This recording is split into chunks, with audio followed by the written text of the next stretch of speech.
Is back. मतलब क्या entry लिए वनराज ने आज कसम से।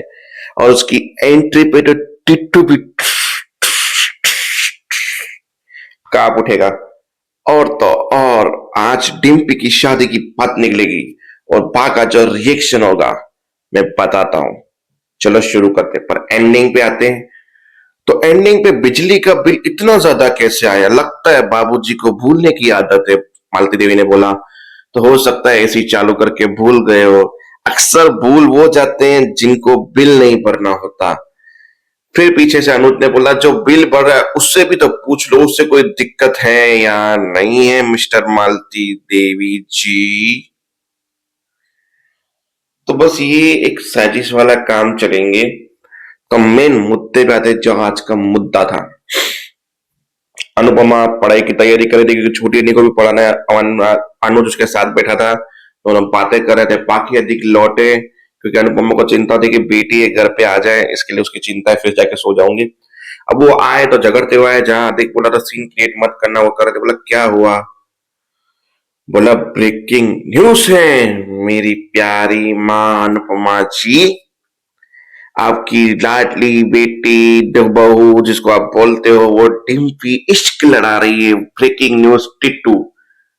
डिम्पी वर्सेस टिट्टू, टिट्टू की डिम्पी। मतलब क्या क्या नाम रख रही थी बाकी। फिर पाखी को समझाया दिख ने, तुम जो सोच रहे हो वो गलत है। बोला तुमने देखा, तुम बताओ। बोला वो बात कर रहे थे सिर्फ, बस वो आधी रात को बात कौन सी होती है। और बाकी जानबूझ के वॉइस थोड़ा वो लाउडली बोले ताकि सब लोग जग गए, और सब लोग जग गए। मालती देवी पर खबर आ गई, वहां से बाबा बूजी भी बाहर आ गए। मतलब एक तमाशा बन गया। बोला इतनी रात को क्या चिल्ला रही है, क्या हुआ? बोला इश्क हुआ बा, इश्क। बोला इश्क हुआ, क्या हुआ? कुछ नहीं, ये लोग रास्ते पे झगड़ के आए, कुछ होने। बोला आप प्लीज मिस्टर बड़ी, आप बात को ढकने की कोशिश मत करो, मेरे को बोलने दो।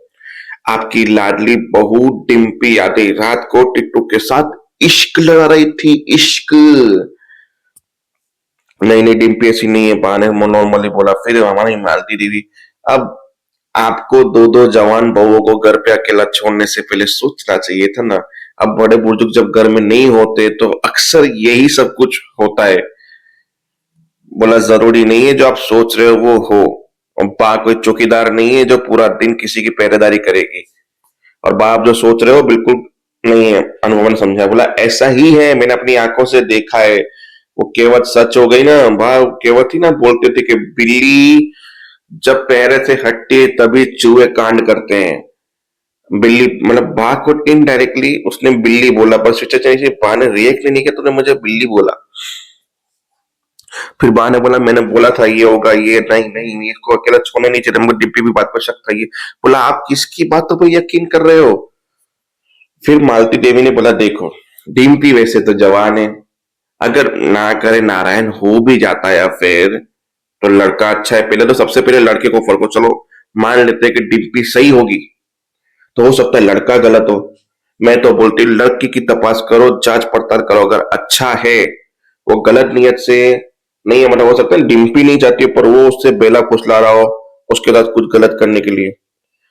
फिर भी अगर मैं एक सजेशन दूं तो ऐसा करो कि भी देखो लड़के को तो पहचानो, अच्छा लगे आपको लड़का तो शादी करवा दो डिम्पी की। बदनामी से तो बेटर ही है शादी। बोला नहीं नहीं नहीं नहीं नहीं अनुपमा नहीं, तू ये सोचना भी मत दिमाग में, तेरे बात दिमाग में आनी नहीं कि तू हमेशा उल्टी खोपड़ी की है। तू हमेशा उल्टी गेम खेलती है, उल्टा ही चलती है, सबके विरुद्ध चलती है। तेरे दिमाग में ये बात आनी भी नहीं चाहिए। आनी भी नहीं, मतलब आनी भी, मतलब भाई इतना हाइपर हो गई, मतलब कसम से। अनुभव ने बोला शांत शांत, बात शांत। पहली बात मैं ये सोच नहीं रही हूँ, और दूसरी बात ये मुझे सोचने का अधिकार भी नहीं है। ये केवल डिम्पी का अधिकार है और मैं डिम्पी का अधिकार नहीं छीनूंगी। हर इंसान को अपनी जिंदगी जीने का अधिकार है, फिर चाहे वो शादीशुदा हो, विडो हो या कोई भी हो। बोला उसके पेट में समर का बच्चा है, मेरे पोते का बच्चा, वो इसी आंगन में खेलेगा, किसी और के आंगन में नहीं खेलेगा अनुपमा। इसके लिए तेरे दिमाग में ये बात घुसती तो क्या आनी भी नहीं चाहिए। अनुपमा ने बोला शुभ रात्रि, आज के लिए इतना ही, कल मैं जाके डिम्पी से बात करूंगी, फिर हम लोग बात करेंगे। तब तक के लिए अपने दिमाग में ख्याली पुलाव पुलाव बनाओ बनाओ बंद करो और जाओ अपने अपने कमरे में सो जाओ। वहां का मैटर खत्म। डिम्पी को छोड़ने टीटू घर पे आया। घर पे छोड़ा, बोला थैंक यू, मतलब ऐसे फ्रेंड के साथ आधी रात को जाना, मस्ती करना, ये सब जिंदगी के कुछ पल थे जो चले गए थे, वापस जिए वो पल को, उसके लिए थैंक यू। थैंक यू बोलना है तो डांस के लिए बोलो, इसके लिए नहीं। चलो चलते हैं। फिर यूं यूं करके, यूं यूं हाथ मिला के, यूं यूं करके टिट्टू ने बाय बोला, और जैसे दोनों घूमे, टर टर टर टर टर टर, और मेरे मुंह से भी निकला वाह, जस्ट लुकिंग वाह। फंडराज शाह यूं पीछे हाथ लेके खड़ा था वहां पे दरवाजे पे, पीछे काविया।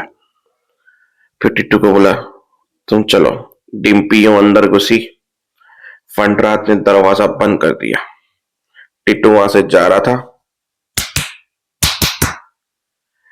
मतलब बिना कुछ बोले क्या जवाब दिया है वनराज ने।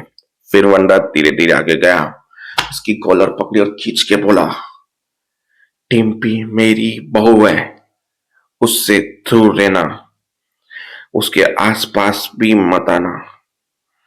बस इतना बोल के धमकी देके छोड़ दिया, क्योंकि फर्स्ट वार्निंग थी। फिर अंदर गया, बोला आप गलत समझ रहे हो जो भी समझ रहे हो, देखो ना मैं गलत समझ रहा हूं ना मैं सोच रहा हूं, तुम इस घर की बहू हो, समर की बीवी थी, अब एक बच्चे की माँ हो। मैं नहीं जानता लड़का अच्छा है, भगवान है, या साक्षात भगवान हो, या भगवान का रूप हो। अब जो मानते हो आप दोनों उसको मान लो। मेरी नजर में वो एक लड़का है, और तुम डिम्पी आज के बाद वो लड़के को घर तो क्या, घर की दहलीज भी वो लड़का आज के बाद पार नहीं करेगा। काम करने से मैं तुम्हें रोक नहीं रहा, काम करना है काम करो, पर संभल के। जो आज हुआ वो दोबारा नहीं होना चाहिए, इट्स नॉट ओके। डिम्पी ने सामने जवाब दिया। अब डिम्पी जवाब देने में एक्सपर्ट है, वनराज गुस्से करने में एक्सपर्ट है। दोनों की बहस कल छिड़ेगी, देखते कल होता क्या है। तब तक के लिए